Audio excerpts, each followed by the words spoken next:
Failure to confront gender-based violence spring from the same root. A closed system that resists transparency until tragedy forces its hand. If we accept this division of EIS, we reward that culture and tell the next Mr. Johnson and the next native bird nesting in a blast zone that their safety is negotiable. So I'm urging the board to reject the FEIS and demand real accountability for the lands and for the people who call them home. Mahalo. Thank you very much, Representative Caruso.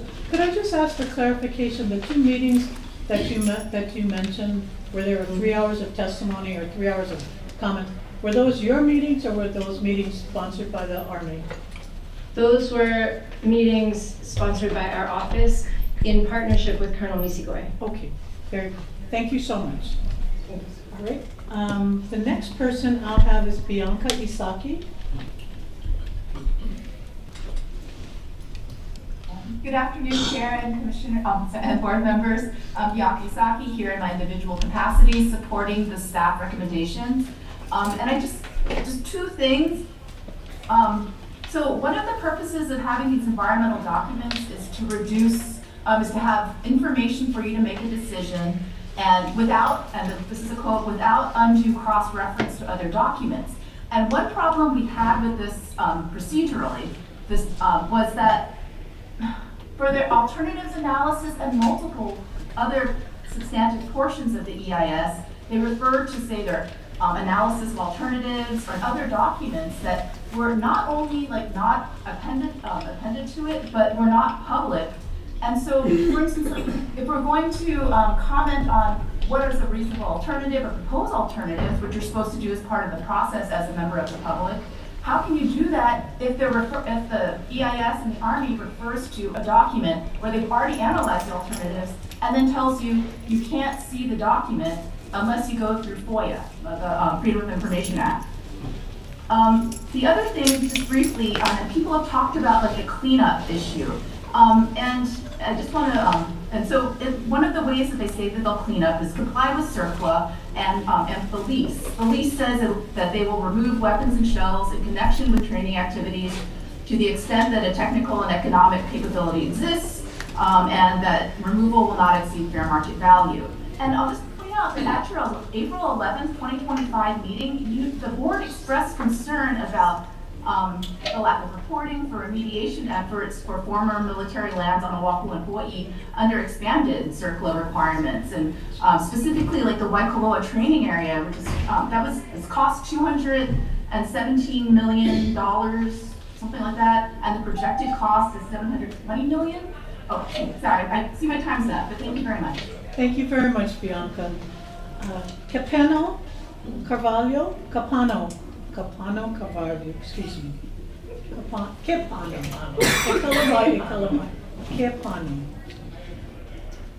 Can you unmute yourself? I know, Angela. There's no eating in here. Oh. No sign. Hey, can you hear me?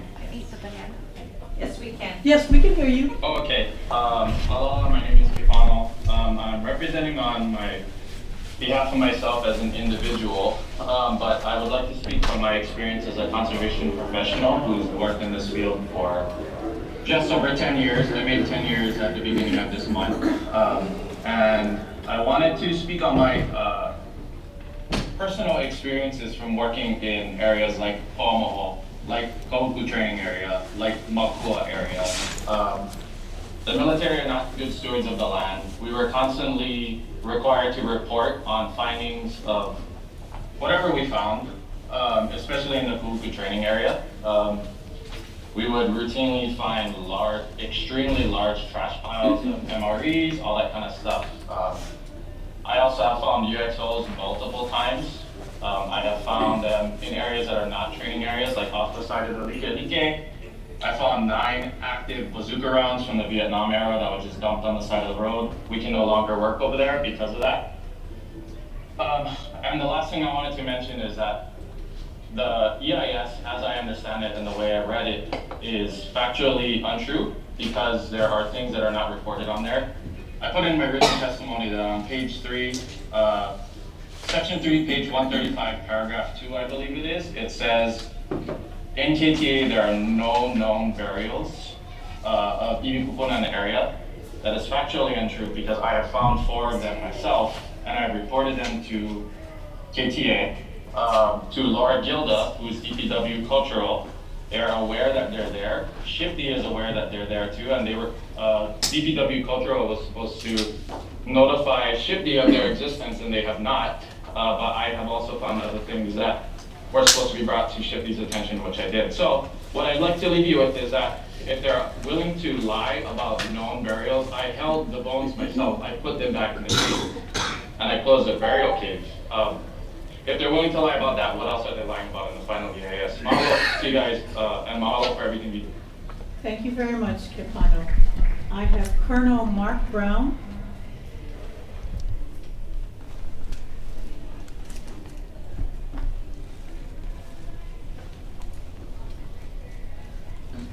Yes, mahalo. My name is Mark Brown. I retired as a colonel in the U.S. Army following 30 years of active duty service. So I understand how important having the appropriate training grounds is to the Army. Since the 25th Infantry Division on Oahu is the Army's only division that specializes in jungle training, the 450 acres of training space in Kahuku that the Army is requesting continued access to is critical to the division's mission. I've also been a Hawaii resident for 28 years, so I understand how important historic ancestral lands such as the Mākua Valley are to the people of Hawaii.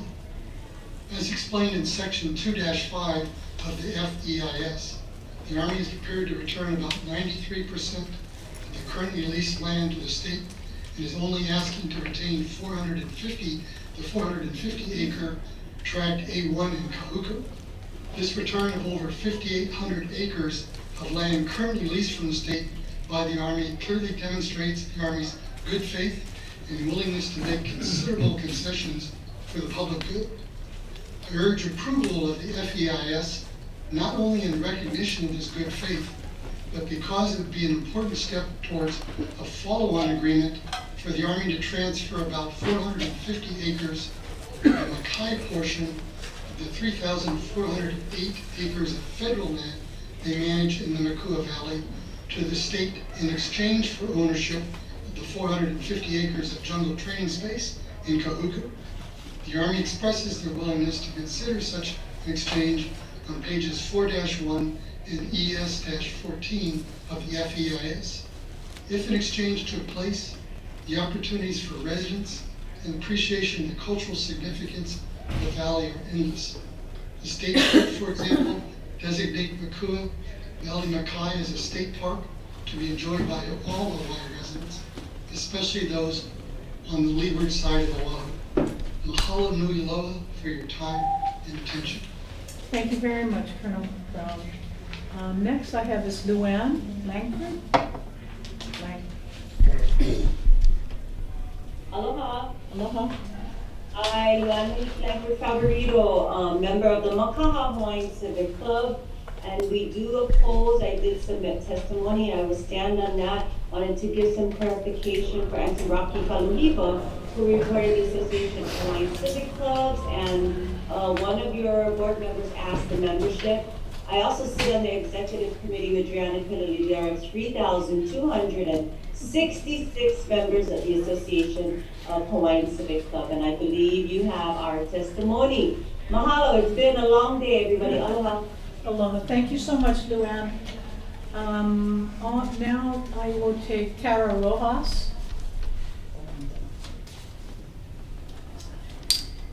Tara Rojas? Aloha. Aloha, can you hear me? Yes, we can. Okay. Aloha mai kako, o tātala brokas ko inoa. One of the people to you, and I stand in lawful solidarity with the Kanakoiwi and the Aina. I strongly support the staff recommendation to reject the Army's FEIS. Let's be clear, Puamau Keo Kaine Kopono is not symbolic. It is a legal and spiritual mandate. The life of the land is perpetuated in righteousness, not desecration. The BLNR's fiduciary duties are set forth in Article 11, Section 1 of the so-called Hawaii State Constitution. Duties that require the conservation and protection of natural resources for the benefit of the people. But buried within that same article is a contradiction, a loophole. to promote development and utilization of resources in furtherance of the self-sufficiency of the state, end quote. What state? The Hawaiian Kingdom still exists under international law. The United States admits its role in the illegal overthrow through the 1993 Apology Resolution. You cannot build fiduciary duties atop stolen land. That is not law, that is fraud. Again, you cannot build fiduciary duties atop stolen land. That is not law, that is fraud. Maxims of law are clear. Nemo dat quod non habet. One cannot give what one does not have. The U.S. cannot lease what it unlawfully took. Fraus et cillare fraudem. It is a fraud to conceal a fraud. A delegated power cannot be again delegated. You are trustees, not landlords, for military occupation. The Army has failed its obligations, unexploded ordinate, desecration of sacred sites, contamination of Hawaiian and Hawaii. This FEIS does not mitigate harm, it justifies it. To approve it would be a direct violation of your duty as fiduciaries. Let it be remembered, the life of the land is perpetuated in righteousness. If you honor that, you must reject the Army's FEIS and deny any lease renewal for the U.S. Army's occupation of lands on Oahu. These lands must be restored to the people and returned to the right relationship with the Army. Your time. Yeah, I just did my last line. I want this on record that the Army, this is not your land, and the BLNR and Chair Chang, we do not feel safe. So have full care, assist them out of the parking lot and forever out of Hawaii. Mahalo. Dave Mulinex. Sorry if I mispronounced your name. Dave, go ahead. Can you hear me? Yes. Okay, hi. Dave Mulinex, representing Greenpeace Hawaii, 3,000 members statewide, members and supporters. We strongly oppose renewal of this lease, and we ask you to reject the EIS. We already know that the U.S. military is not working in our best interest. They say that it's all about national security. But their idea of national security is to protect their assets first. We know that it's dramatically shown by Red Hill. The military knew full well that the tanks were leaking and the people were being poisoned, yet they covered it up. Then once it was discovered, they downplayed it, pretended it wasn't that big a deal. Finally, they blatantly lied, knowing full well we were being poisoned. This is not, a small incident. It's not a one-time deal. This is the MO of the military. They are more concerned about protecting their assets than they are protecting the health and safety of the people of Hawaii. And that really is the national security they should be focused on. They have their generals and their admirals. They're all there just for a couple of years to protect the thing that they're supposed to be protecting. They have no concern for our health and safety. So that leaves it to us. We know the military is not going to protect us, that they are not going to stand up for us. That is not their job. That is your job. And just like with Red Hill, our congressional delegation knew full well that those tanks were going to leak. The mayor knew, the governor knew, they did nothing. They sat back and allowed that to happen because they were intimidated by the military and by national security. So now this is your Red Hill. This is your opportunity to stand up and do the right thing. And just what all of us are doing here is asking just to do your job. And we really appreciate that you'll do that. And we know that you, like us, live here. And that this is your land, your Aina, and all of us together are pretending it as one. Thank you so much. Thank you very much, Dave. I have Ohana Unity Party.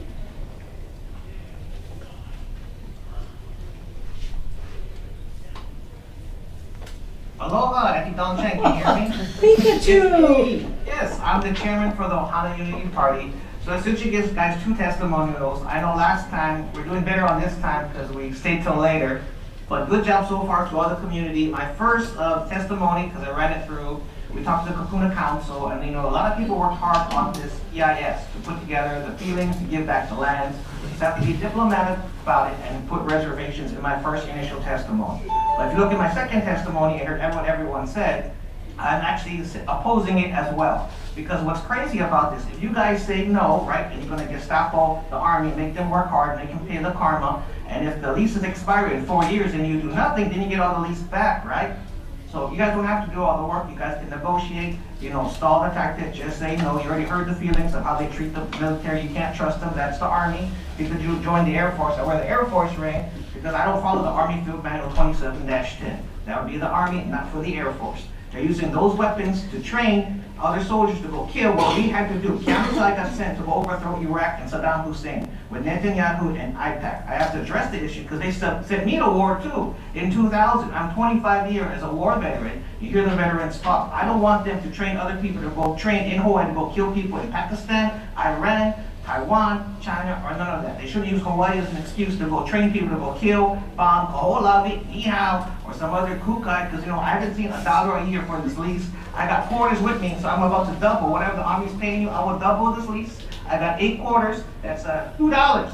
I will triple that lease with more quarters. I will give you guys 300% of whatever you need for that lease, because this doesn't make any sense. I haven't seen a single dollar for them to give to you guys or give to me, but I'm ready to triple it. Shelby and Billy want to give you 500% more in quarters I can pay right up front, unlike them who lie and BS and full of kukai. So thank you very much. I know I think Tom Chen, you'll make the right decision following your heart. Chiku, see you guys, love you all, see you in cyberspace. Aloha! Thank you very much, Pikachu. Philip Kapu? Can you folks hear me? Yes, we can.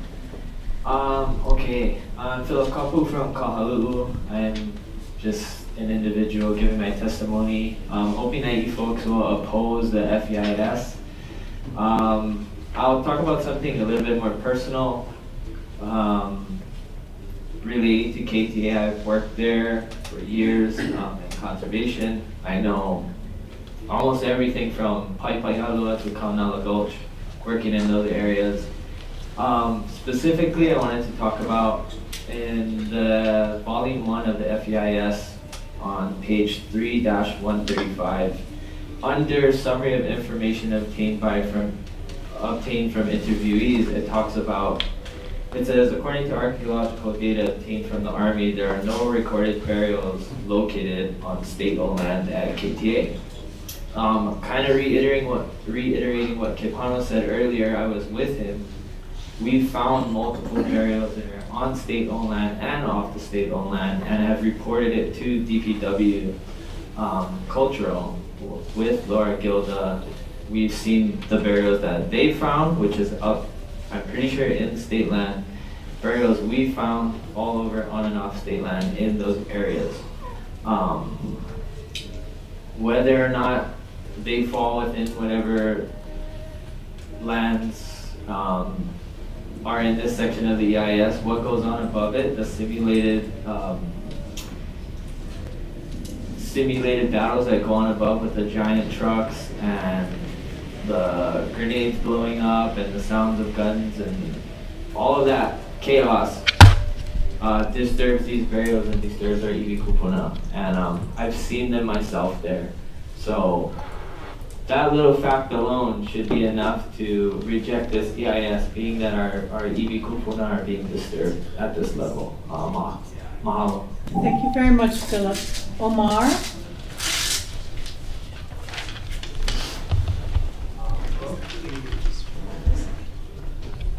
Hello? Yes, we can hear you.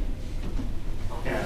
Aloha to all members of the board. My name is Omar Moran, and I'm speaking to you today to urge that you reject the Army's title. Excuse me, Omar, you have to turn off your YouTube because there's an echo.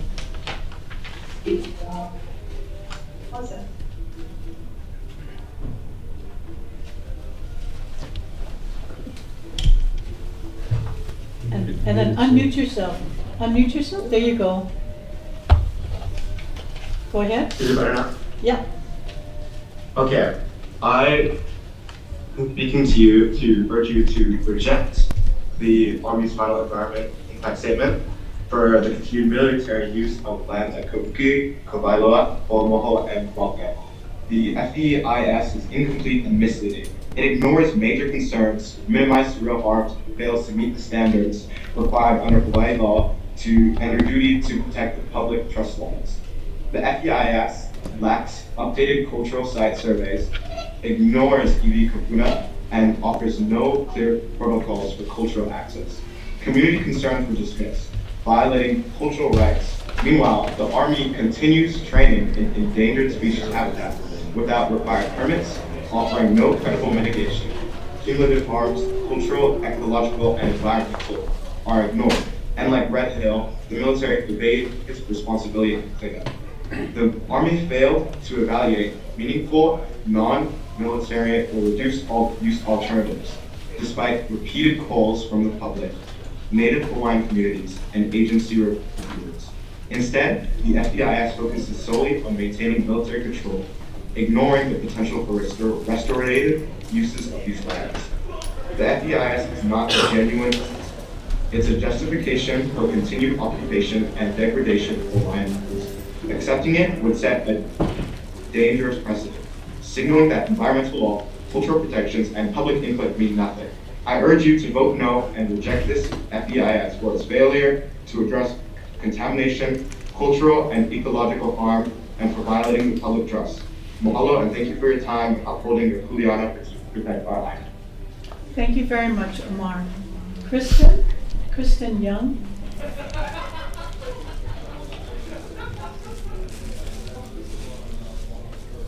Hi, thank you for accepting Zoom testimony. My name is Kristen Young. I was born, raised, and reside on Oahu. I'm not Hawaiian, but I support Kanaka Maui's right to their land that has been illegally occupied for over a century. I am a member of Faith Action for Community Equity and of the United Church of Christ, and I also speak for my identity as a person of faith when I urge you to reject the Army's final environmental impact statement.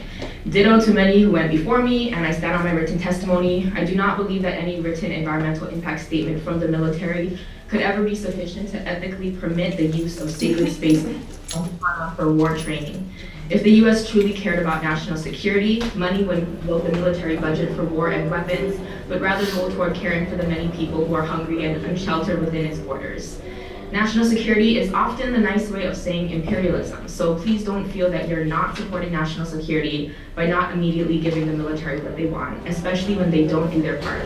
The fact that Hawaii is strategically positioned for the military cannot be of greater importance than the fact that we live on small islands with intricate ecosystems in the middle of the ocean. What's good for national security is not necessarily good for Hawaii security. We've already seen the harm of military occupation on the environment, people, and social fabric over the last 60+. Prior to giving testimony today, we were reminded that we're just looking at this EIS before us, not what's happened at Red Hill and elsewhere. But I ask you to see the bigger picture, to consider what the military has already stated through their actions. The land, water, people are and have been crying out. What more of a statement do we need? After generations of desecration, we have a real opportunity for healing. While your decision today is technically just about the FEIS, what you decide will determine what comes next. Your decision will impact generations to come and can forge a path toward restoration and write a better chapter following decades of destruction or the opposite. You have been put in these positions for such a time as this, and I ask that you fulfill your kuleana to protect Hawaii and its people. Thank you very much, Kristen. Kanani?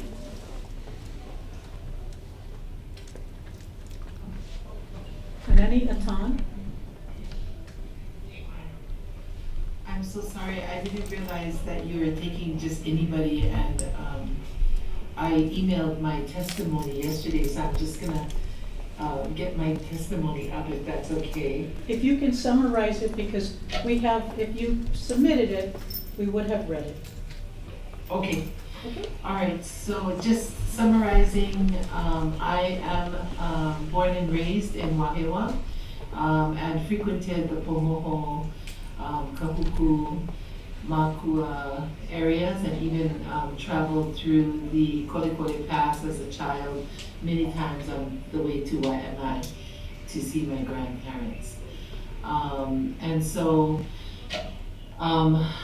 I feel like I really know and understand the rhythm of military occupation because I lived right next to Schofield Barracks. I grew up and graduated from Naval High School. And so many of my friends, we were always on base to learn from the military culture. And I even considered, the military lifestyle and things like that, but I'm so glad that I didn't choose that pathway. And so what I'm realizing now at age 56, it is that the military culture is uncaring to Hawaii's lands, and could do a better job with all the expertise and brilliance and technical knowledge and information that is available to the military to become better stewards, to do better, to be better partners to our community, and in particular these places that I have developed deep relationships with. I consider Poamoho part of my family. I consider Kahuku the same, and Mākua. And so I feel like the FEIS is inadequate, and the basic military culture relationship with Hawaii is inadequate, and we need to step up better. So mahalo. Thank you very much, Kanani. That is the last person on Zoom. Are you here to provide a comment? Do we have, how many more do we have? Only him so far. Okay, why don't you come up here? Because after we gave you an opportunity, no, No, please go ahead. come on up, Okay. please come on up. And then I'm gonna close public comment. Okay. I'll go make a final. Yeah, make a final call. Aloha kākou, ohale moai ke ia. I feel like we were just here a few weeks ago discussing Pakuloa FEIS, which you guys all unanimously rejected. And I would hope that you would reject the same FEIS for Mākua and the rest of these on Oahu. As we know, we've mentioned the illegal occupation of Hawaii has been ongoing and belligerent. And I've said this before, I've said it again. It's a culture of erasure, it's a culture of degradation and desecration. And as we all know, the many songs and the many stories of Mākua, and what has happened there over the years has been atrocious. People were evicted from their homes back in the day. There's still, I'm sure, live firings that have been happening like within the last 2 years or since we've last had the rim pack here. I go out to that site often. My grandma had a very special place in Makaha. And during her last days, I spent with her there. And many of those days, we saw the helicopters flying overhead. And my grandma was at a time of her passing, spending time in Makaha, she always, wished for our Aina to be a free and a safe place. And I know that we talk about national defense, national security. We're about in a war with Iran right now, but it only puts a target on our back. Hawaii has had a target on our back for the last 130 years. We were a free and neutral country and nation. And now with having America on our soil, it creates a bigger impact of national security for us here in Hawaii. So I ask that you reject this EIS. I ask that you reject the military yet again. And I implore you yet again, do not give them a pass on this lease. Do not give them the pass on this EIS. Mahalo. Thank you very much. Any others? No, ma'am. Okay. I am going to close public comments at this time. It is now 1:45. I'm going to call, let's see, our DLNR staff. Rihanna, could you call our DLNR staff back? They're right here. And then I'm going to ask the Army to come up to the table. At this time, I'm going to give the land board members an opportunity to ask both staff and the applicant any questions. You want to sit at the table? Yeah, please do. I think you guys are up. No. Well, you can sit right behind. You can sit right behind. Yeah, you can sit right behind. So board members, questions for either staff or for the Army? I have a question for the Yes. So a lot of testimony, thank you for being here, a lot of testimony speaks of cleanup. Can you comment on the cleanup that's involved by all of the testimonies that we've heard, many. So would you mind speaking to that? Sure. So, per the terms of the lease, the Army is required to comply with certain lease compliance actions, and that includes everything from removing fences, signs, buildings, but then there's also the cleanup of the, specifically the Mākua, munitions and explosives of concern, and any potential contamination, though none has been noted at this point in terms of like groundwater samples, and I can speak to that if you so wish. But the Army has conducted preliminary investigations for the state-owned land for the cleanup. This is on top of an environmental condition of property which has been submitted to your Department of Health. The initial site investigation will guide a plan going forward, which will have to be worked in negotiation with the state. Thank you. And Chair, the only reason I ask is, I think our community is looking for some kind of defined way in which you people can do the cleanup, and so I have a concern as to what's going to get done and how and when and all that. So it's just a lot of testimony regarding cleanup. No, I understand that. I would like to reassure you and the community that the Army is committed to doing what is proper in terms of the cleanup of the state-owned land in particular. And again, this is why it's over 9 months ago we started looking at what that might entail so that we could begin working on a schedule and cost estimates that we could then bring to the board. Thank you. Thank you, Chair. Thank you for the question.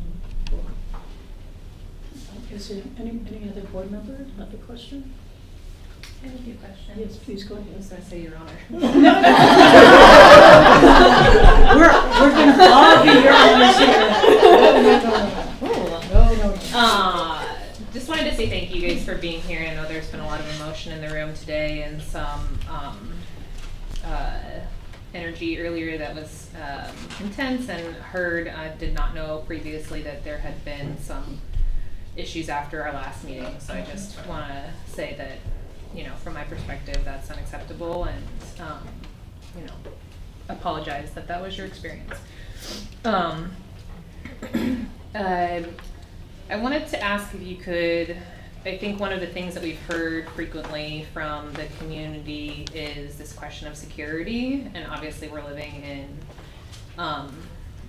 times that I think feel very scary and, you know, unprecedented for a lot of people.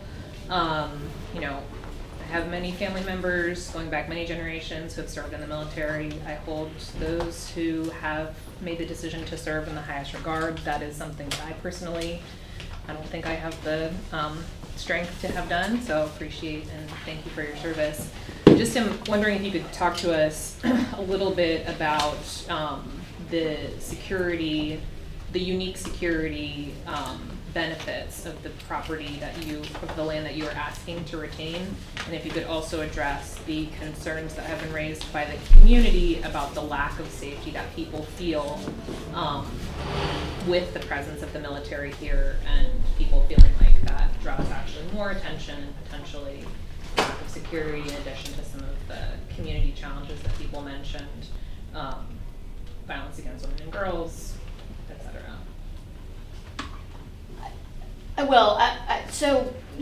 Thank you, and again, and thank you, Chair Chang, and really to the entire board for the support for Ellis and myself, and today as well as during the last hearing. So thank you.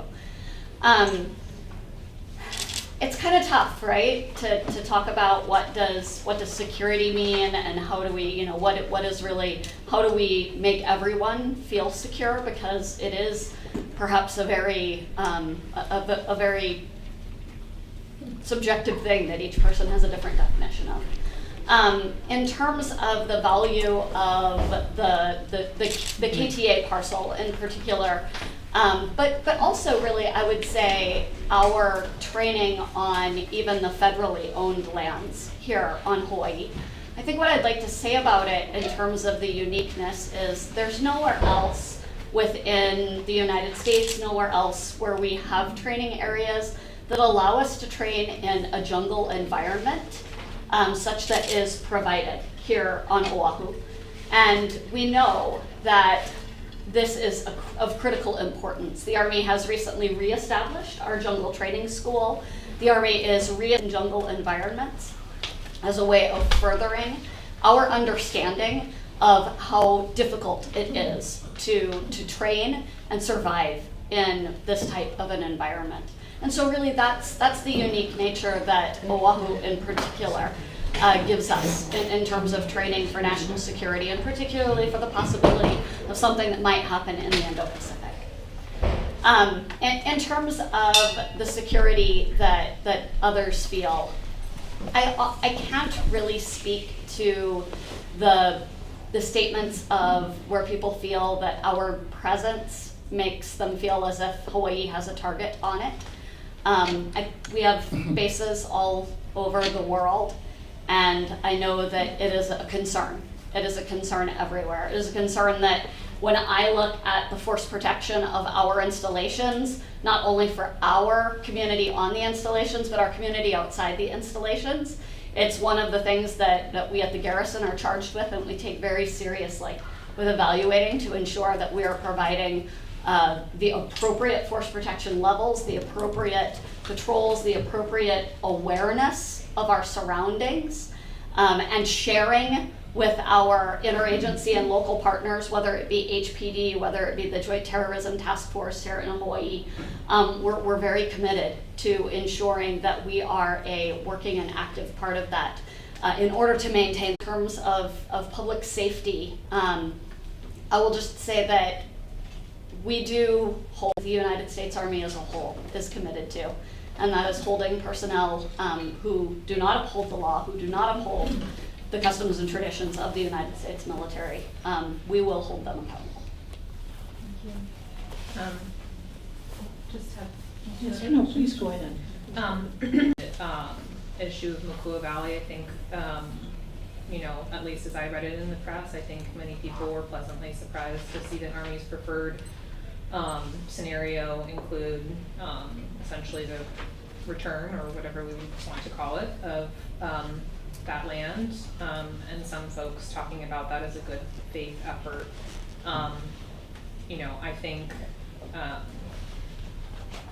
I think you've heard from a lot of people today who I think probably are in favor of that, but also feel like that is not enough.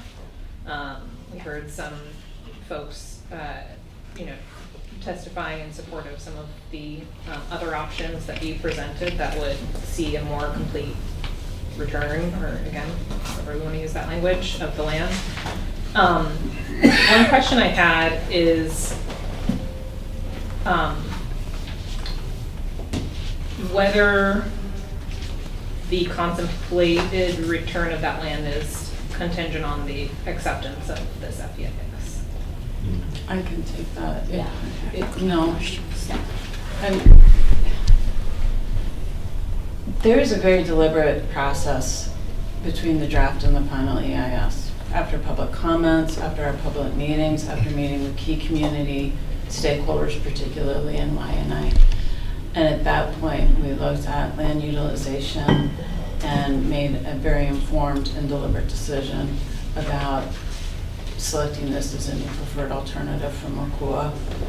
And rejection of the EIS, while it would be very disappointing, nonetheless, I don't think that, from my perspective, will change anything else. Okay. Agreed. Yeah, thank you. And then my last question is just about process, and I think we all know this is the first step in a long process, and these are very emotional meetings. I'm sure we'll have many more very emotional meetings before us between now and 2029. Some of us will still be here in this room, some of us won't, maybe some of us will be in different capacities.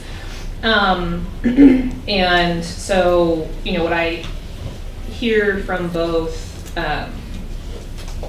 staff submittal and public testimony is this question of whether the information being presented here is sufficient as sort of the kickoff to this long process. I think that's very clearly the question that we're charged with today.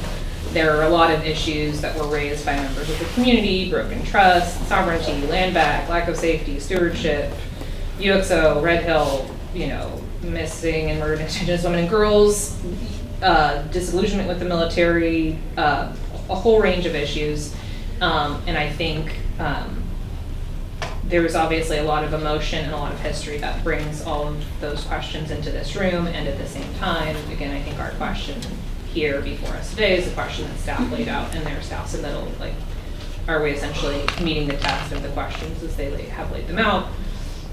Do we have the information that we need to continue to begin this process that we know is going to continue for a long time?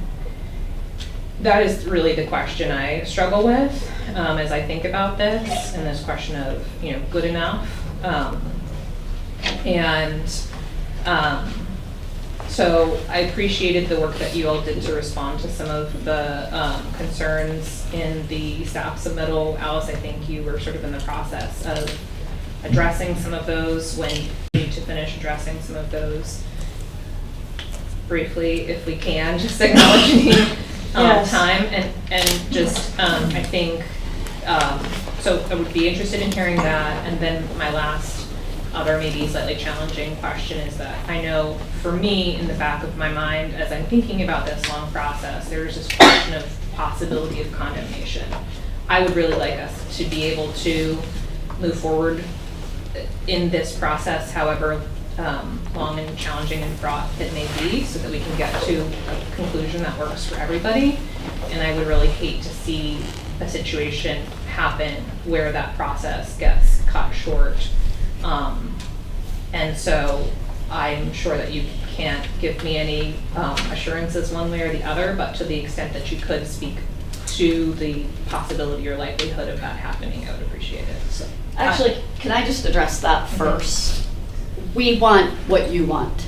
We don't want to see this process go to there.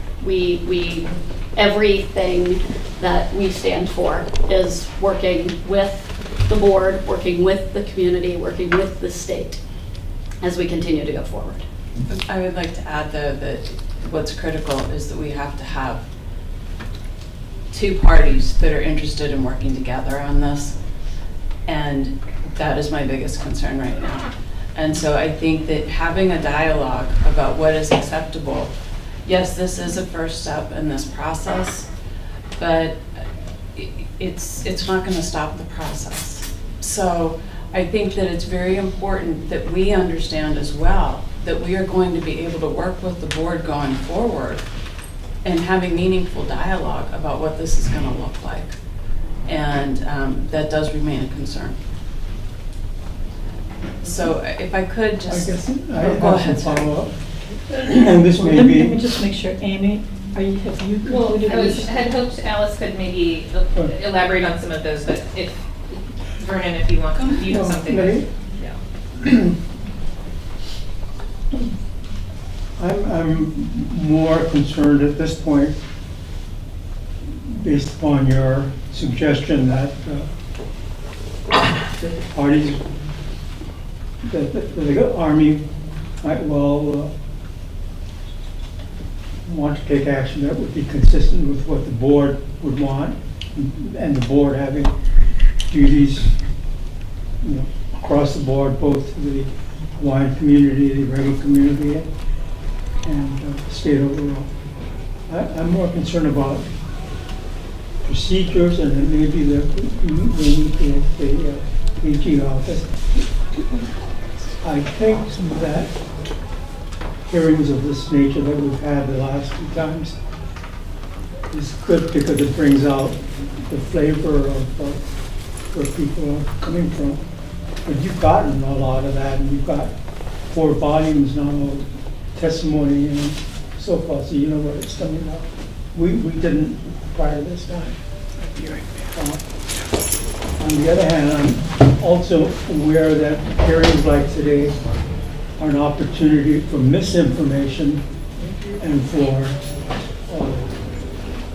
effort just to enrage or do things that would be contrary for the board, the state, and for the Army. So, if you have any suggestions on how we might be able to get around this, for instance, and I'm not sure whether it's the staff or the Army, if the for real is giving up Mākua and Moho and one portion of The Pupukea parcel, yeah.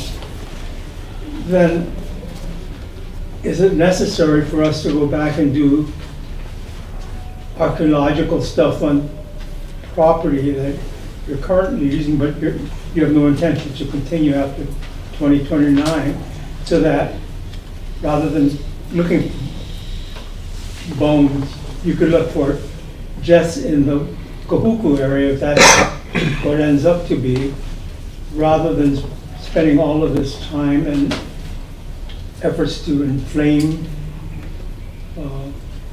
the situation more.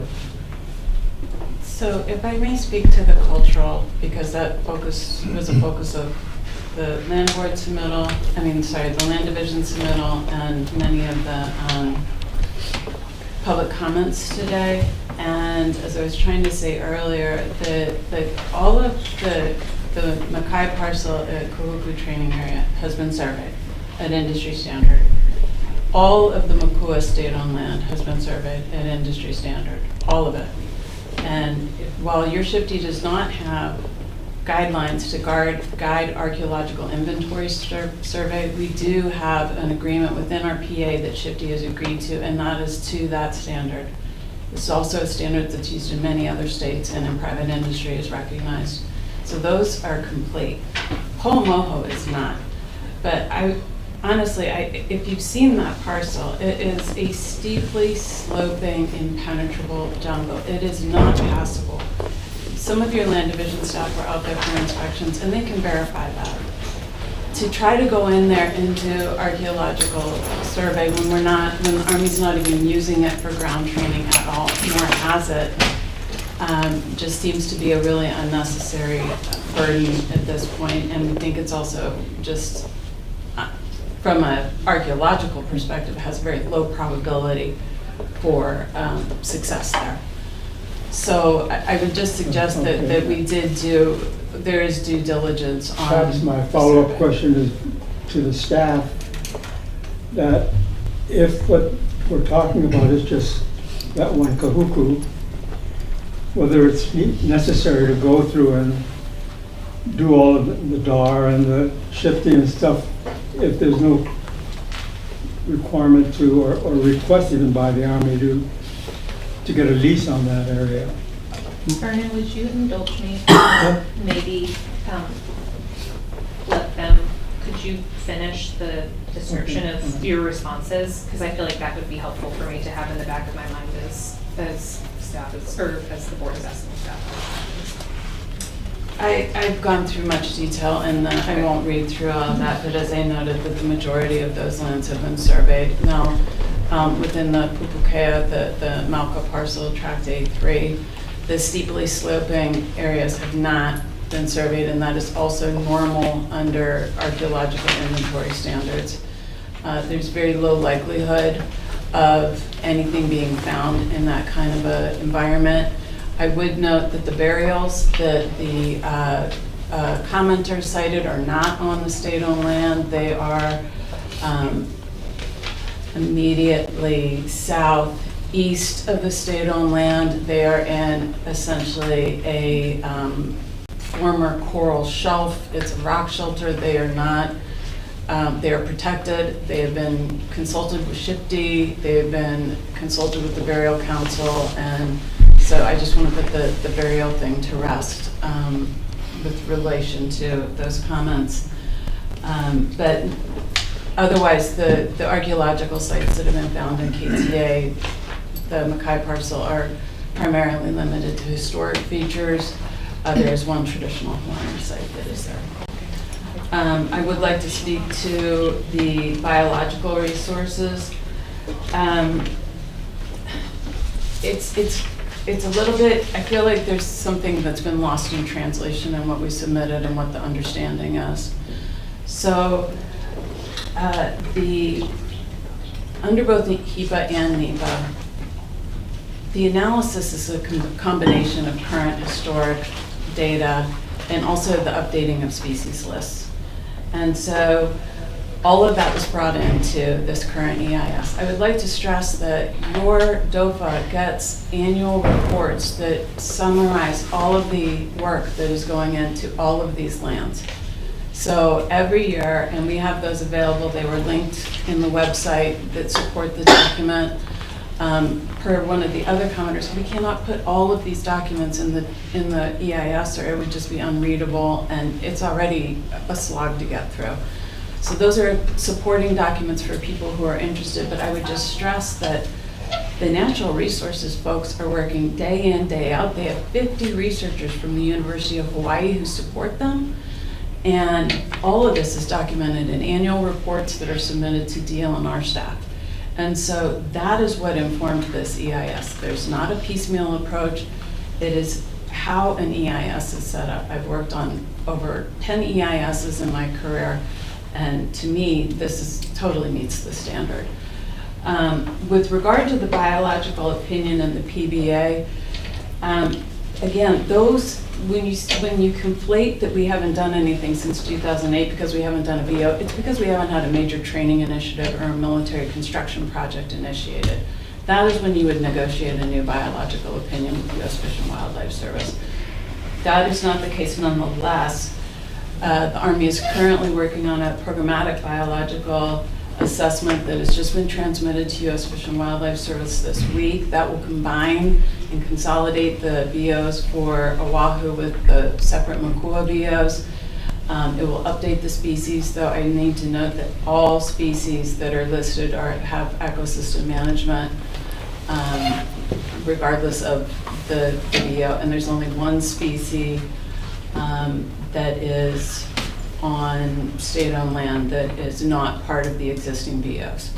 So again, the Natural Resources Program continues to not only do conservation efforts, over 9,000 acres of protected management units, but they also are working to control invasive species such as the devilweed, such as the CRB, and they do that in partnership with outside organizations to include DLNR, and that's how the Natural Resources Program effort works. And all of these documents are in RIM. Everything is done in coordination with the DLNR.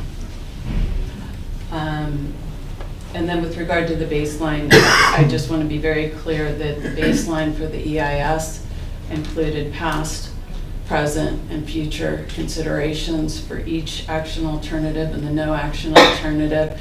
The existing conditions are set out adequately to form a baseline within which to analyze those impacts. That is, again, an industry standard, and I feel that that has been adequately addressed.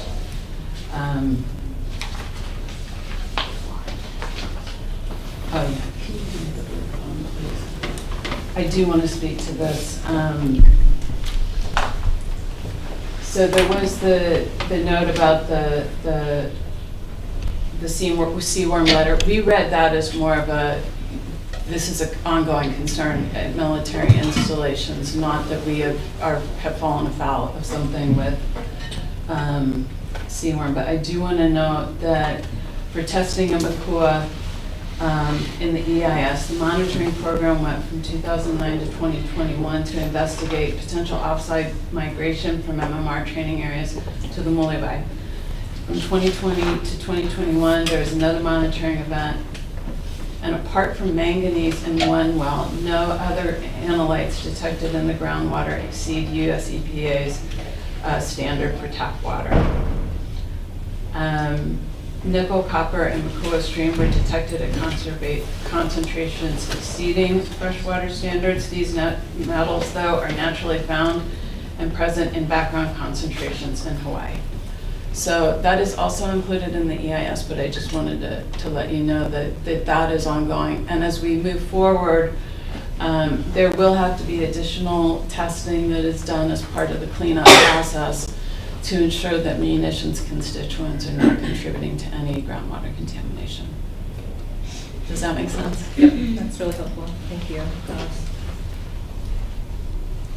I think I covered the cleanup and release compliance sections. Oh, and regarding the conservation districts and our lack of the OCCL comment, the KTA parcel, the Mackay parcel is not conservation, it's an agricultural zone.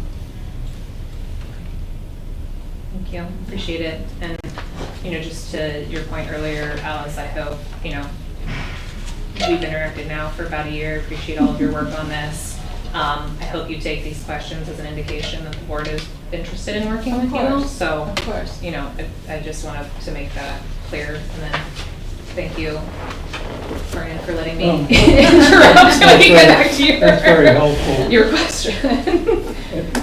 Well, because this is my last, maybe my last meeting, that I'm really anxious to see whether there can't be less red tape, more reports, 4 more volumes, but coming to an agreement that's understandable, transparent, and would be welcomed by the Hawaiian community. Well, we just want our land back.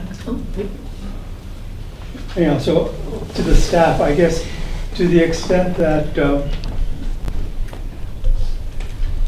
if the issue is only that one Kahuku parcel,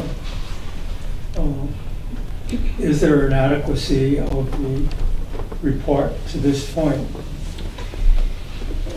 And in particular, I think what Mike Kane told me was that one Kahuku parcel is ag, so we don't have the conservation, so the automatic conflict between our conservation rules and military training.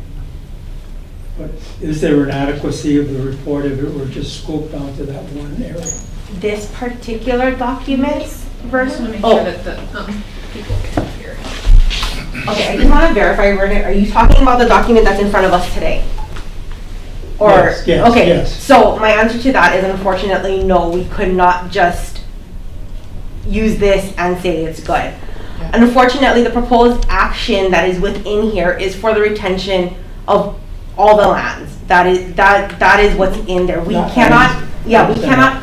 We cannot separate. They would have to do a new document with only focus on that particular alternative as their preferred. Would that be an alternative?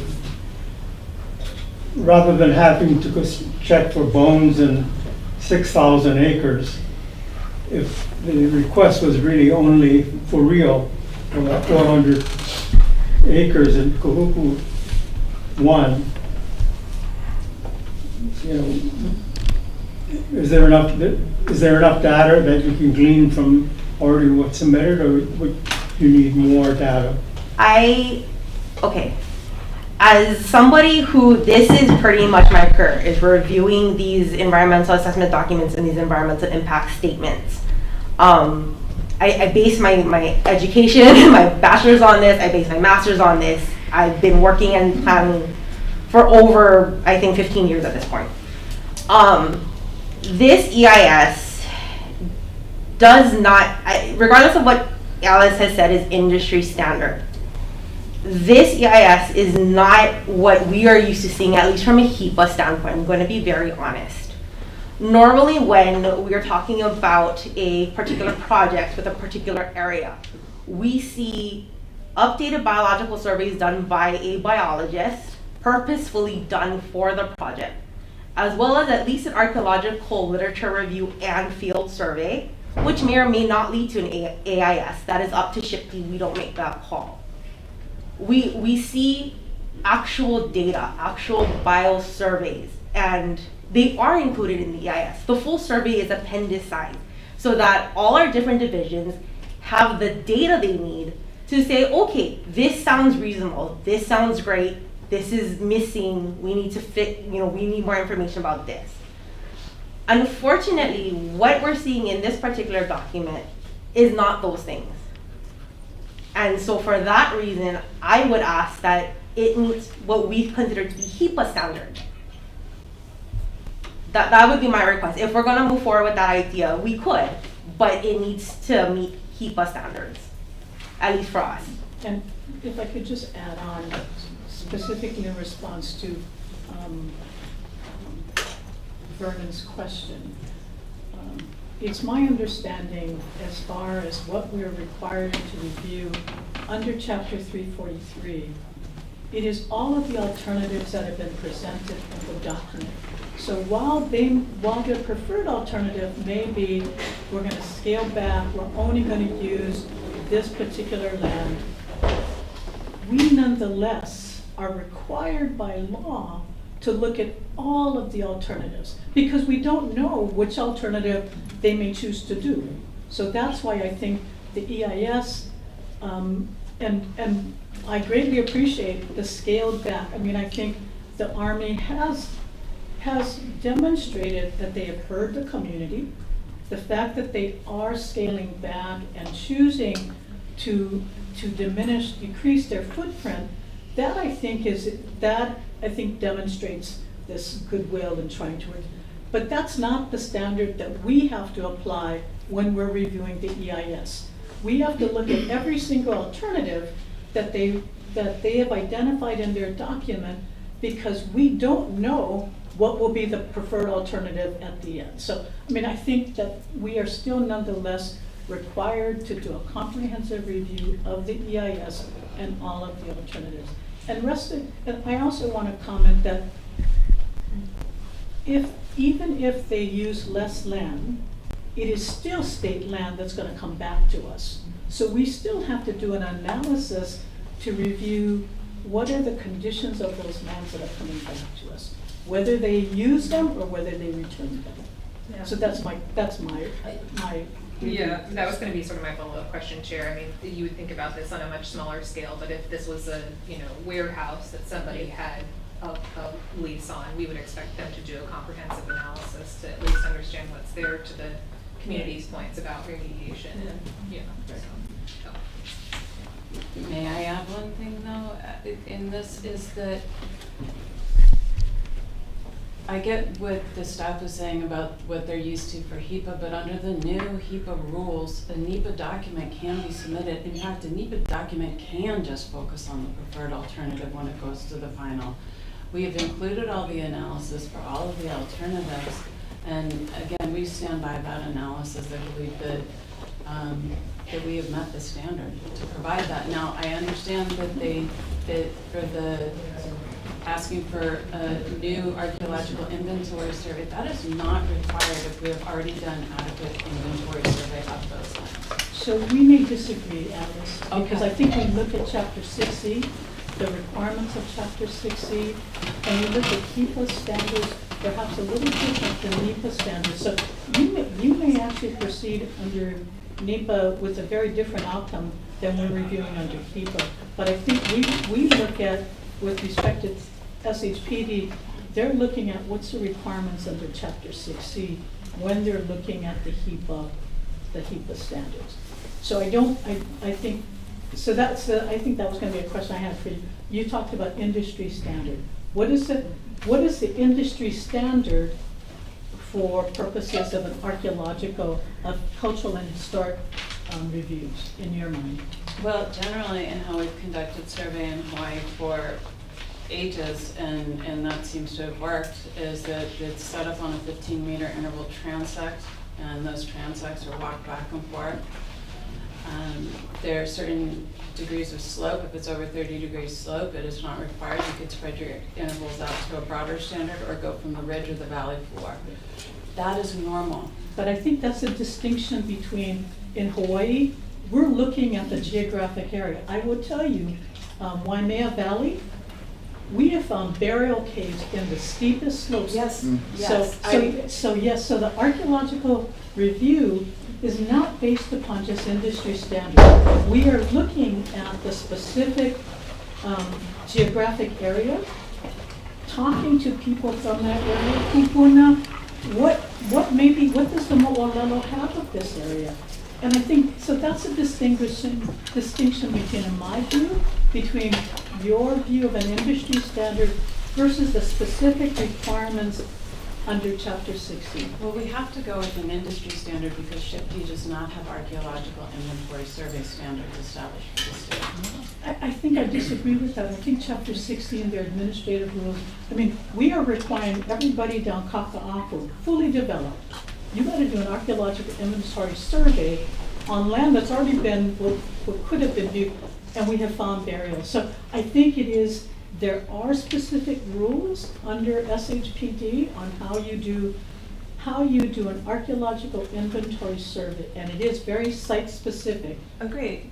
Yeah, so before we go in and do an archaeological survey, we assess the geology, we assess prior identification, other studies, we do all of that. We look at the geology, and that's standard here for how the Cultural Resources Program in Hawaii works. And I think that's, so what, as I read the SHPD comments, exactly what you said is their expectation of the kinds of information they needed to determine whether an archaeological inventory survey was required to identify, even under section 106 and under chapter 6C, identification of historic and cultural resources.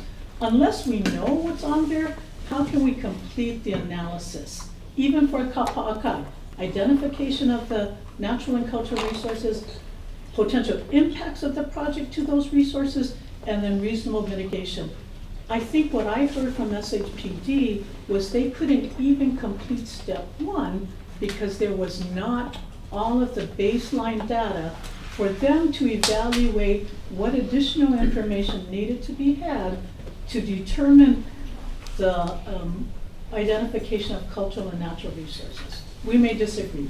Well, I would just say that all of what you just described is in the EIS and the literature review that is an appendix to the EIS, and also all of the research that was done to support the CIA would also inform the kapa'akai analysis. And I suspect, so I think what we have is probably the same set of facts, a different interpretation of how those facts apply to whatever the law may be.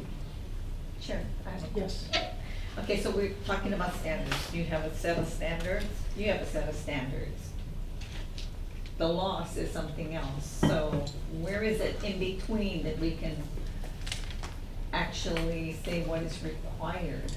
I mean, right now, the laws have changed since the land was first leased to you guys 65 years ago. And everybody else has to comply to updated standards. I don't know if the military has updated their standards to meet whatever standards are current in our laws right now. We're complying with the existing HEPA rules that were updated in 2019 to include the NEPA. We have been following that all along, and our attorneys have been reviewing that along with it. I think our interpretation, and I think this is where I agree with Dawn. I think we have a set of facts and how we view HEPA and how I've been through HEPA numerous times. I did the EMI EIS. I'm pretty confident in what I'm advising to the board today. That I'll just leave it at that.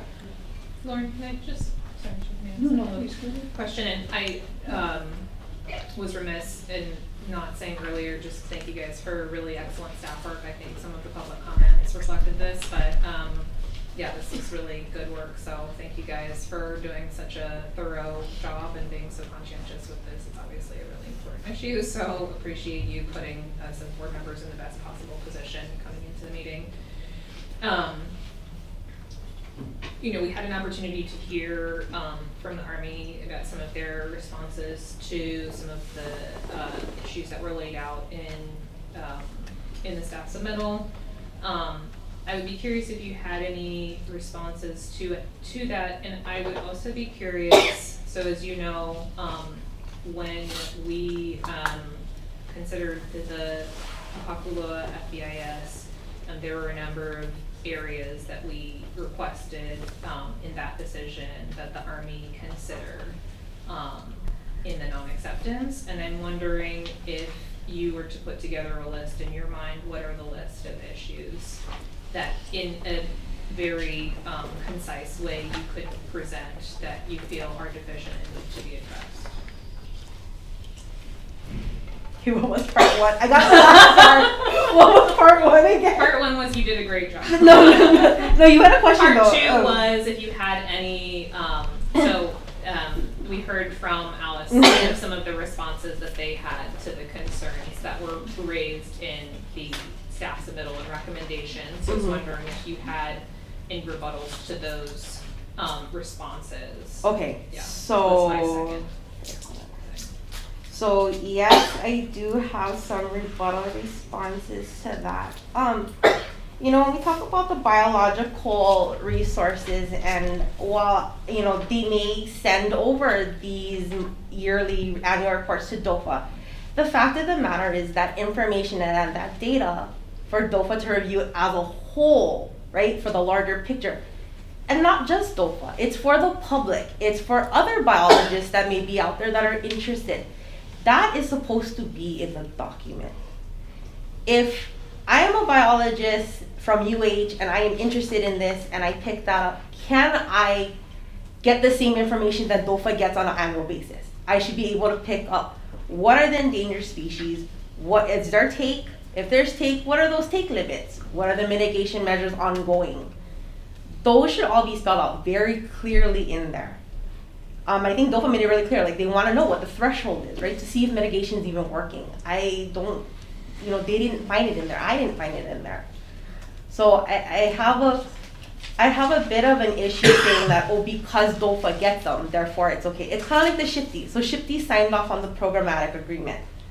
My understanding from Shifty by reading their comments was that even though the PA exists, they've been asking in their comments to the Army on these documents for updates on where they are in that programmatic agreement.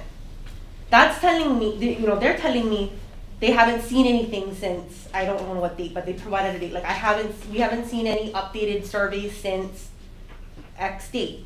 So where is that information? That's also part of the baseline information, which I feel like we need to provide to you folks, so that we can do a proper analysis and have you guys make a decision based on sound data. So I'm not really understanding, I guess, their point of view on that.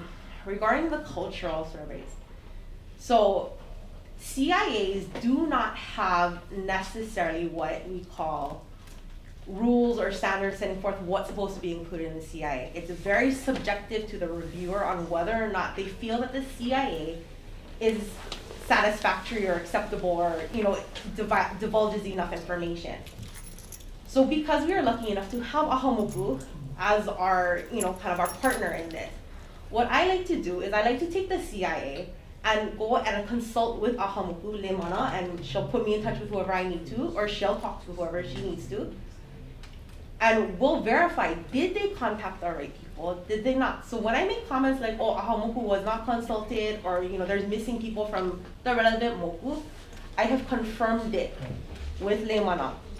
Because I want to make sure she's going to know who the lineal descendants are. I don't. But if she's telling me it's not in there, I think it's our responsibility to share that and to hopefully try and close the hole. We're providing it as a commentary, but they have chosen not to. After our urgence to please consult, not just meet, we ask them to consult. There's a very big difference between consulting and just holding a meeting. So can you just, I think this was something that is important that came up in the last meeting, and maybe not everybody understands the difference between a meeting and a consultation. Could you just say 30 seconds? Okay, so meeting is basically you sit around, they present to you something, you ask questions, pow. Okay, consultation is having meaningful discussion. This is the area, okay, what do you know about this area? What do you have mo'olelo? Do you have any anything to share about it? Do you know lineal descendants from that we can get in touch with, that we can, you know, talk story with, share more stories, right? All those cultural and archaeological and all those significant factors come out in what we call these talk story sessions or consultation with our Puna and lineal descendants. They are very important for the EIS because without those stories, we don't know what's there. We're still left with the unknown. And so we cannot make those calls that say, oh, no impact, because we don't know, we didn't do our consultation properly. So. Sure. Quick question. So, thank you. What are your comeback? What's your comeback towards Lauren's explanation right now?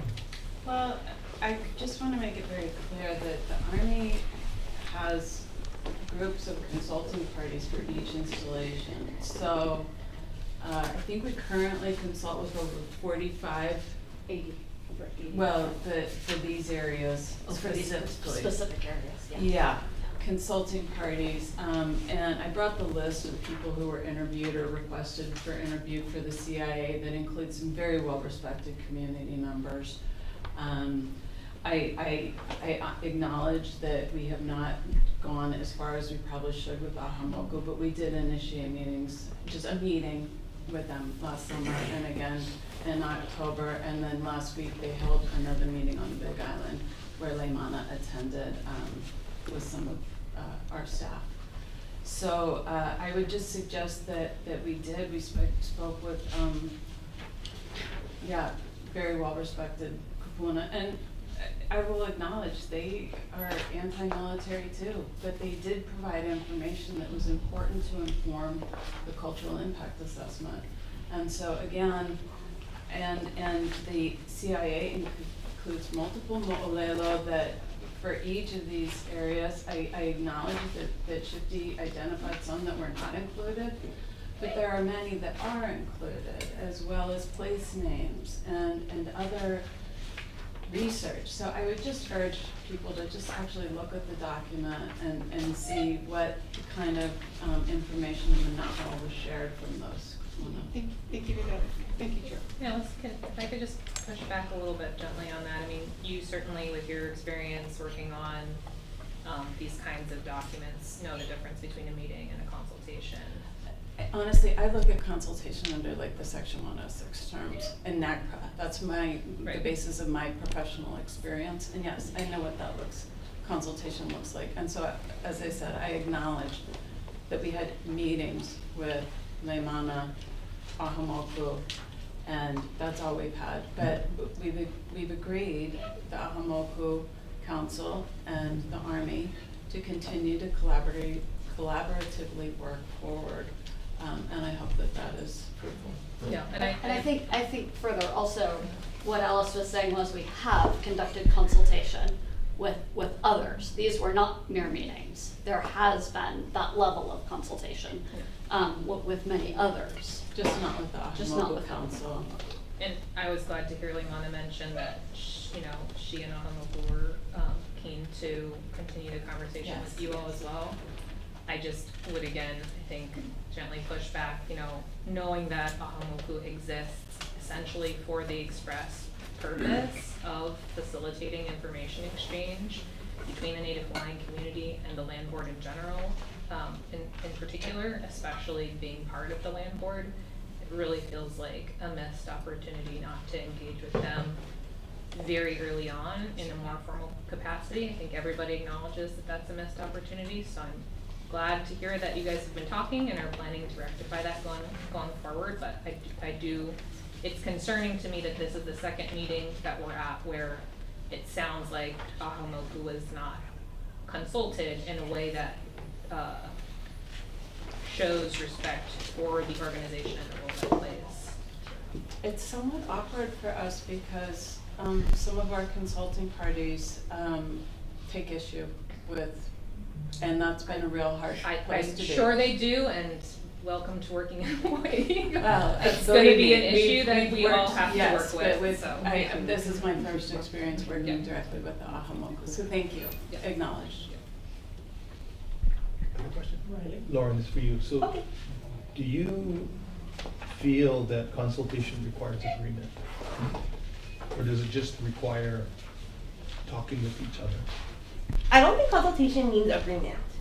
I don't think so. I think what consultation means is that the issues are brought to the table, but more so for the CIA, those cultural issues are brought to the table so that they're at least identified. Whether or not that they can come to a conclusion on mitigation, that might not be right away. But at least if we have identified it, we can address it. But if we don't know it, we can't do anything. I can't make any recommendations to the board, nor can Shifty or any other, or Ahupua cannot make any recommendations on how to potentially mitigate. I had one other question. So, Kaipo had talked about what he does up at Wakalo training area.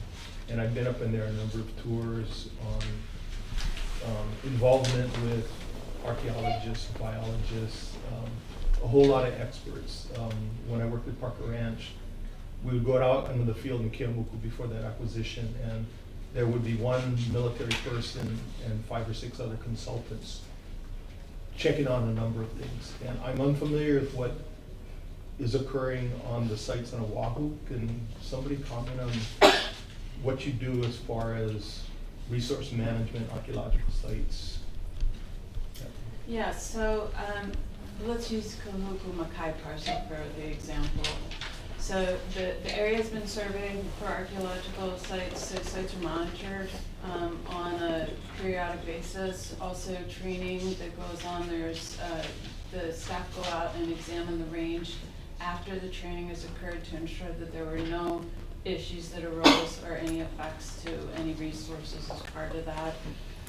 Again, the natural resources teams work throughout all the installations, and again, they're managing 89 threatened and endangered species. So they have a lot of work. They manage habitat management units at each of the installations, and again, the invasive species control work that they do.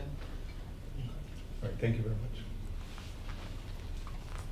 Did she say 89 different species? Yes. Threatened and endangered. Threatened and endangered. And Kahuku alone? No. On Oahu, the 89 threatened and endangered species that are found on Army property and that are active conservation measures for a portion of those. That includes the federally owned lands, so across Schofield, Wheeler, Shafter. Okay, thank you. Any other questions? I'm going to ask a few. I'd like to first start off with, this is not easy. This, it is a balancing, for me, it is a balancing the long-term land disposition for the military. My father, he was in the National Guard and got activated and was sent to Vietnam. So I know, but this is not my father's generation. I know that for sure. But I've also seen the role that, in particular, PTA has provided for training. I mean, I think the goal of national security is that you never have to go to war, that you are trained to prevent that move. But you want to make sure that if you have to, that these personnel are well equipped and they're trained. So, but for me, I guess the difficulty I have with where we are today is we are not asking the question of whether the Army's presence is good or bad, whether training is good or bad, whether it's necessary or unnecessary. The only issue before the board, and I think that's part of the country, is the adequacy of the EIS, of the final EIS. That's the only issue before us. And I also do want to caveat too, this is nothing to preclude other discussions on land retention, but this is the only matter before the board. It is the adequacy of the EIS. And I think our staff, and quite frankly, all of our divisions, looked at the EIS in the context of Chapter 60 and the administrative rules and their own administrative rules, whether it's DOFA, whether it was DAR, whether it was Conservation District, whether it was C1. So that is the lens upon which we looked at, our staff looked at in reviewing the EIS. I also think that there is a fundamental, perhaps, I found to be a little challenging, maybe not the right word, but I think the Army's discussion about what is the proposed action is a real estate transaction. And I guess I would disagree with that. The proposed action is a continued use of state lands for training. When I think about a real estate transaction, I think about a subdivision approval. We're going to change ownership of land. It is not dealing with use. So I think I had a little disagreement in just the description of the proposed action, as I see it more than just a real estate transaction. So, so in that view, when I looked at the EIS, I looked at it through the lens of what is your use? And yes, this is a continuing of an existing use, but nonetheless, we are required to look at what are you proposing to do on these lands, even if you're not proposing to change anything, even if it is continued use. But at the same time, that does mean that BLNR, we have to look at, we have all of these, and it is articulated both in our rules as well as the law. What are the resources we need to assess? And for the land board, I understand we are required to make an informed decision. So do we have all of the information to make an informed decision? In reviewing the EIS, I guess I was disappointed, and I will share I was disappointed, that in the draft EIS, we raised a lot of comments that we felt were not addressed in the final EIS. And I think that was a real missed opportunity. So the three standards upon which we have to evaluate the EIS, and the burden is on the applicant. It is on the Army to provide us sufficient information. But the three standards is procedurally, did you meet all the procedural requirements? I think you did. Did you meet the content requirements based upon our review, based upon the standards that we look at, the law, under whether it's Chapter 60 or DOFA or any of our other divisions?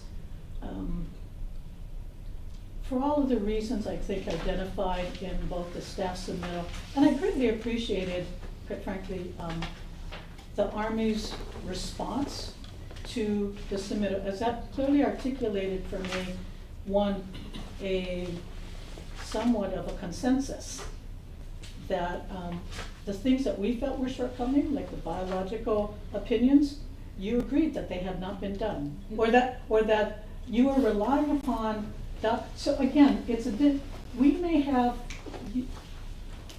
I think we're not necessarily disagreeing with the facts. The facts are you provided, your reliance on the biological opinions were 2003, 2019, well, for 1999, 2004, 2007, 2008 for Mākua, and 2003 for all of the other training areas. So let me just finish. So for me, laws have changed.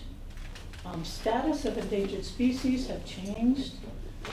The way that DOFA looks at things and their responsibilities have changed. And the fact that you are doing an updated biological opinion that will be completed at the end of 2025. It would have been much more helpful if it was done prior to the final EIS coming to us. Because that to me acknowledges, and I guess in my view, perhaps not in the Army's view, but there is a gap. Similarly, even the cultural resources, we generally don't rely upon just a cultural resources literature review. We do look at field reports, we do look at SHPD, will determine whether based upon the literature review, there's any additional testing that needs to be done. And the way, and I read SHPD's comments to say that there was insufficient information to make that determination. Similarly, I think the cultural impact assessment, again, all of this should lead us to the identification, ultimately when we have to do the kapa'akai analysis. Has there been an identification of all of the resources? Has there been what impact does the proposed project have to the resources? The proposed project is not a real estate transaction. It is a continued operation, use of the state lands for military purposes. So that's the way that upon which, at least that I looked at this. In order for the board to make a determination on the kapa'akai, what are reasonable mitigation measures? For too long, I think we, from a cultural standpoint, we have always looked at mitigation rather than avoidance.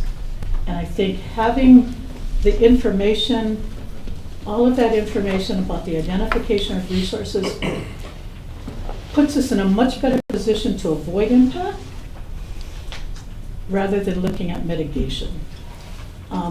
Water resources.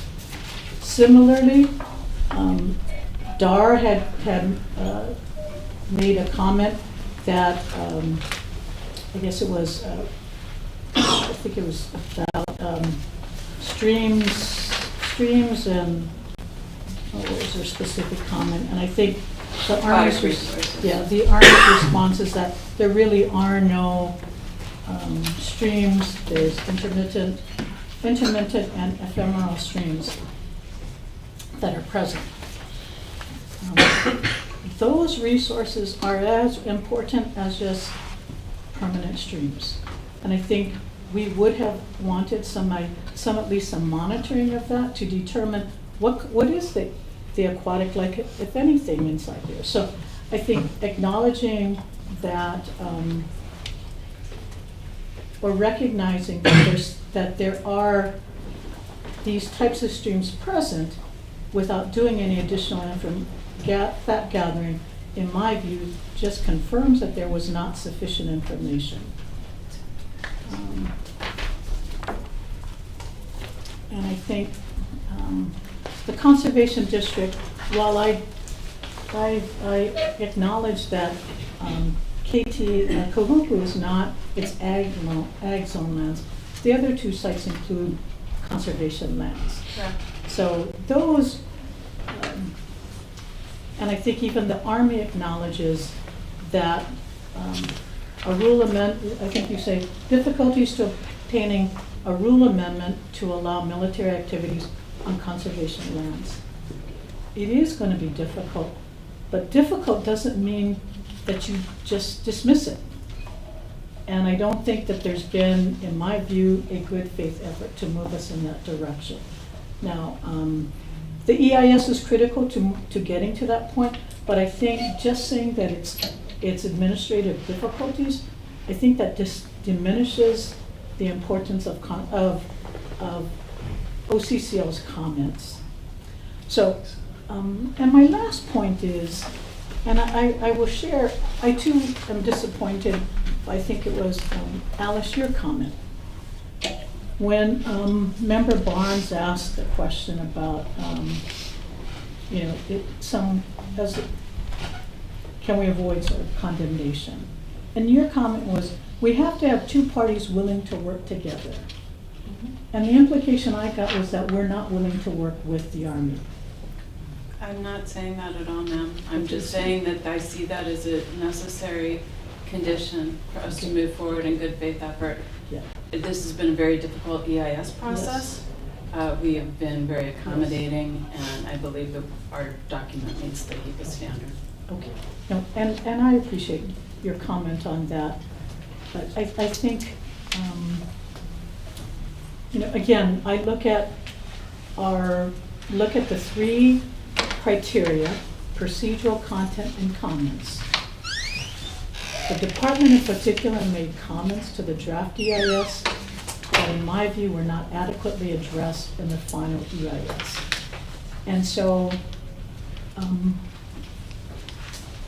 while I understand that the Army and the state, in particular BLNR, may have a different understanding of the rules or the laws that may be applicable, in the context of this, it does make a difference how we view the rules and the law, because it's those standards upon which we will evaluate this. So I do take a little issue that we're not willing, or that we have to have two parties that are willing to work together.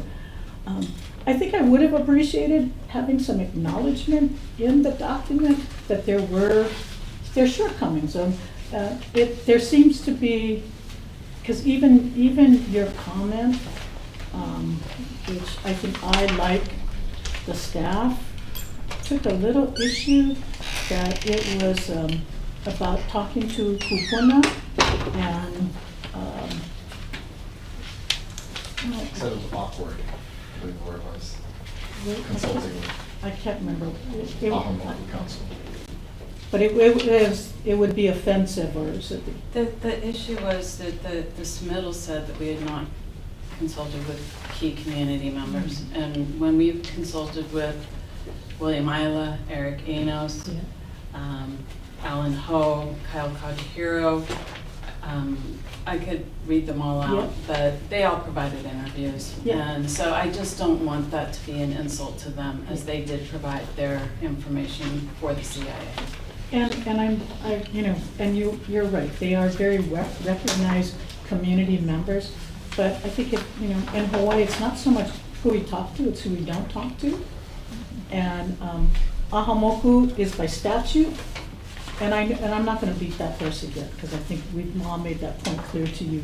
But I don't think it was our intent to offend anybody by saying that they weren't consulted, or that those you consulted with don't have the same stature as Ahamoku. I recognize too, Ahamoku, they are not perfect. I've got many people in the community who say that Ahamoku doesn't represent their community. But by law, they do advise the board. And so we do reach out to Ahamoku and we listen to what they have to say. So again, the only action in my mind, at least for me, that is before this board is whether the EIS is adequate for the 3 Oahu sites. And that's the manner upon which I will review this. But thank you for listening to me. I appreciate the opportunity to have shared that with you. Can I just add one thing, Chair? In regards to how you reviewed it as a continuing use, I would like to make a statement that that is the direction that staff, and in which that we've had meetings with the Army in regards to how this document was supposed to be geared towards. So that was that was put out there very early on in regards to what the expectation was in terms of what the use was. So, I mean, I recognize that we are both seeing things very differently, the Army than for how we are, but I think for purposes of the decision today, it does make a difference how DLNR sees things. Well, for the issue that you raised, the continued use of the land, we did incorporate all of that, and that is in all of the impacts analysis. It is included, all of the training, everything, and all of the NEPA that was done to support those training efforts is all provided in there, as are the annual reports. So I would just suggest that, yes, we did do that, and we have wrapped that in. It's been difficult for the land division to, I mean, they don't agree with that, and I guess we agree to disagree there. But I think it was also the choice of words, that this is a real estate transaction. It sort of, in my mind, didn't accurately reflect what the proposed use is. It is not a real estate, in my view. And so again, we may differ because you said you had your legal counsel review it. So I think we may agree to disagree, but I think for purposes of today, it sort of makes a difference how we look at things. Okay. Yeah, thank you for bringing up the real estate transaction point. That's something that I had intended to bring up in my comments and had forgotten to do. I know this is something that came up on our prior meeting on the PTA as well. I agree that characterizing this as a real estate transaction feels inaccurate at best and disingenuous at worst, and I just would encourage the Army to take that into consideration. I think, we've talked a lot about trust, broken trust. I think from a trust-based perspective, I think anybody who looks at this at a level beyond the very superficial would have to acknowledge that this is not simply a real estate transaction, and so I think we will have more trust with each other and be able to work together more collaboratively on this going forward if we can agree that that's not what this is. Because I know you've done a lot of work, there's no doubt. 4 volumes. I know you've put together a lot. So I don't want to diminish that. But again, I think words make a difference. How we review it, how the public reviews it. And I think it does. So when you say, if 2 parties are willing to work together, I think all of that comes into that evaluation. So, okay. does any other, I think we're gonna take a break, or did you? Well, I was gonna make a motion, but I had a question for Attorney General, which is that I would like to briefly go into executive session. So should I make the motion first and then make a motion to go into executive session, or make the executive session motion first? Exec session first. Thank you. Chair, I'd like to make a motion to go into an executive session pursuant to HRS 92-5A4 to consult with our attorney on legal matters pertaining to the board's powers, duties, privileges, immunities, and liabilities. Okay, do I have a second? Second. Okay, a motion has been moved and seconded for the board to go into executive session. So you may all sit here, and we're gonna go in the back. We gotta vote on it. Oh. Can't leave yet. All in favor of going into executive session? Okay, vote is with 6. So we're gonna go into executive session, and we're gonna take a slight recess, but we will be right back.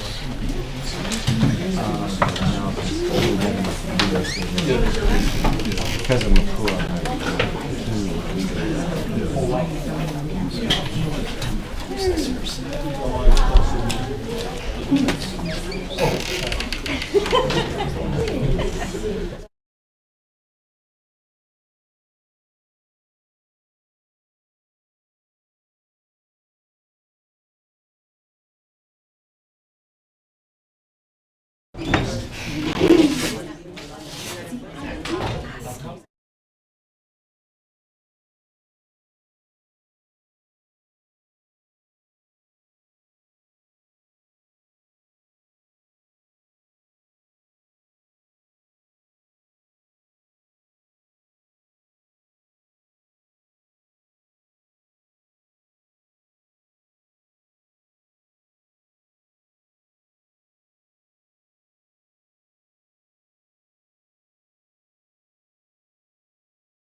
Just gonna use the restroom.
Met in executive session to confer with our Deputy Attorney General on our duties. So, we are back in open session. Thank you everybody for your patience. And do I have a motion so we can move into discussion? Chair, yes, I would like to make a motion for discussion as recommended by staff. I would definitely be interested in any discussion that the board would like to have.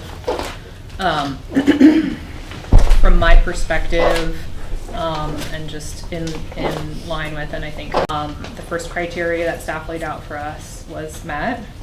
However, the second was not. I think we've had a lot of comments from the public, from the board, outlining the various ways that is the case. From my perspective, I think just the fundamental baseline of the data information, again, as staff reminded us, we need to have sufficient information to make a decision. Don't think that we met that standard.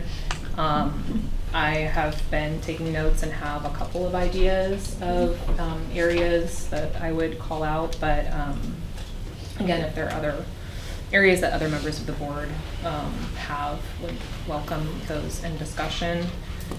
So we talked about the biological studies, both terrestrial and aquatic sources. So that would be my first point. My second point would be on the archaeological surveys, so that those don't cover the full sort of extent, as Lauren mentioned, of the area that is required to allow us to determine the impacts to historical and cultural resources. My third, which we talked about, would be related to Ahamoku and insufficiency of the consultation with Ahamoku and other key individuals. I'm sorry, there's a lot of points to keep track of. And then fourth would be essentially that then in turn does not provide enough information for us to conduct Kapakai analysis. Sixth would be the conservation. Am I at 5? Oh, 5 would be the conservation district issue that was raised. 6 would be groundwater, the groundwater issues.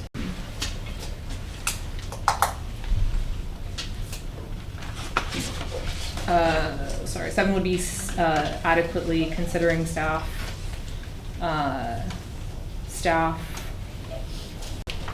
the use of state lands for forest reserves once current leases expire. And then 8 would be the issue of real estate transaction that would suggest that the third criteria was also not met in that the comments provided by BLNR staff were not sufficiently addressed in the final document. Points made by lots of people, so that would be my motion. Okay. Do I have a second? Second. Okay. Motion has been moved and seconded. We're in discussion. I think it is important we hear from everybody. So, who do you want to?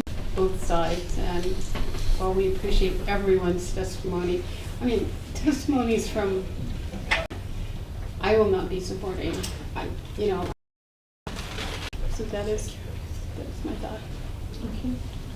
Thank you for your comment. And your comments. I likewise vote for the motions to not accept the report. I'm troubled, and I hope that for the future it can be worked out. Either reduce scope of property or some other resolution that will permit the Army to continue to provide some service to the state. But at this point, based on the vote, to accept the non-acceptance.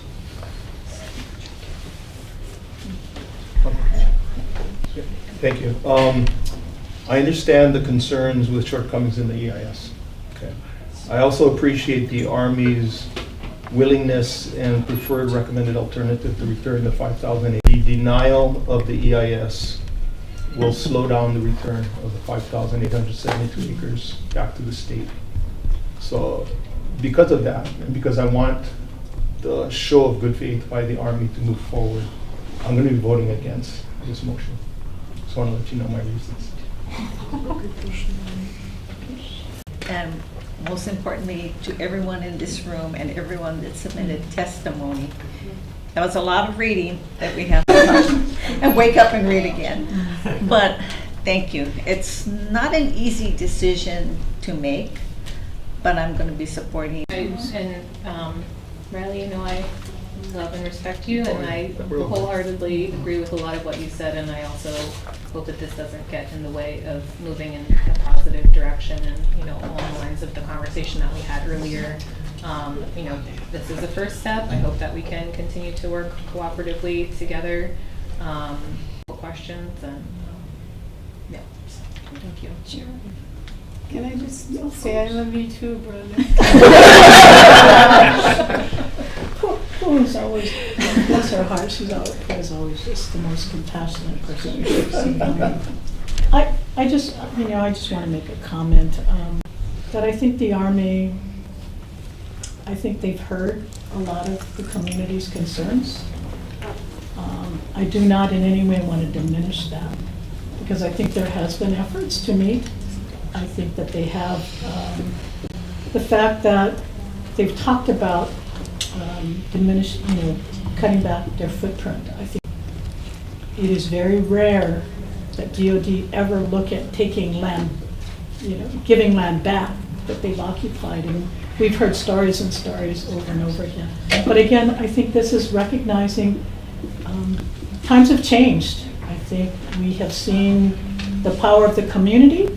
Those of you who have showed up here, as well as in our last meeting, that your voices are that it is not always just black and white, one way or the other. that there is, the military has been, I think there's a role for the military here. There is national security interests when you think about where we are strategically located. But that to me is not the issue before us today. Whether the Army has a continued presence, that's not the issue. And I do, how can we find a path forward? Can we work on something else? But again, I think that the only action before us is the acceptance or non-acceptance of the EIS. Did they meet the legal standards that's been articulated? One, I think we have to look at procedurally, have they complied? And I think the recommendation by staff is they have. Second criteria, the content requirements. Sufficient as there's a clear lack of baseline data for the board to make an informed decision that the impacts of the natural, historical, biological, and cultural resources have not been satisfied. And the third criteria is the comments during the review process. Have they been received satisfactorily to the accepting authority, and have they been incorporated in the final review? On the draft EIS, were not satisfactorily addressed in the final EIS. Now, the Army may have a different view of what's the applicable laws, but based upon, and rarely does all of our divisions have comments that they make on EISs. But in this particular case, those divisions that did provide comments, the applicable laws, but there will be opportunities for us to explore how do we work together, how are there other means to continue to support each other, both because you have been a good partner with us in helping support, whether it's through the REPI program or other programs. But so I look forward to those opportunities to continue for us to work together. But at this time, yes. Go ahead. No, I just was great gratitude for the staff submittal and recommendations, and if Karen will indulge me in maybe the staff submittal was also considered, and the contents in the staff submittal are considered in the decision around the. Your points, your 8 points were sort of highlighting. Yes. But there's more in there than the words that could come out. So I think the staff submittal does stand on its own. And I do want to, while the recommendation or the motion is to support staff's recommendation, I do want it to be very clear that this is the board's decision. At the end of the day, this is the board's decision independently, because I think all of us have reviewed today. And again, I too thank all of you for being here and being with us this whole time. I think we're still a little ahead of schedule than I had planned, which is mahalo to all of you for that. Before we do the final vote, so that we're clear on this, we're making a motion to approve staff submittal. Which was non-acceptance. Which is non-acceptance of the EIS. Right? I guess the board is making a decision. The board has determined that the EIS is inadequate. Okay. The minutes are going to be very strange. Again, because this is so important. Because this is not, staff did a great job, undoubtedly. And I know Lauren has worked very hard. You worked for a long time with the Army and trying to shepherd all of our divisions to come up with comments. But this is the board's decision. Okay. So with that being said, I'm going to ask for a roll call vote. Rihanna? Member Ono? Aye. Member Bard? Aye. Member Char? Aye. Chair Chang? Aye. Member Smith? No. Motion passes with 5 votes. We have 4 votes. So the motion passes with 5 votes, and we had 1 that voted in opposition to the motion. So the motion passes. So again, thank you, everybody. We appreciate all of your. This is thank you for being here and for your participation. If there is no other business before the board, The meeting is adjourned.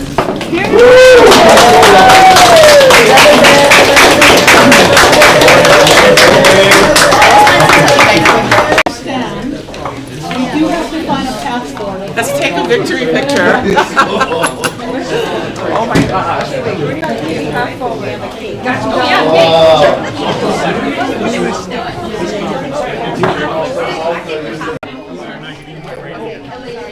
I always feel bad. Well, I think probably Ian and Lauren deserve some. Yeah, so I Seriously.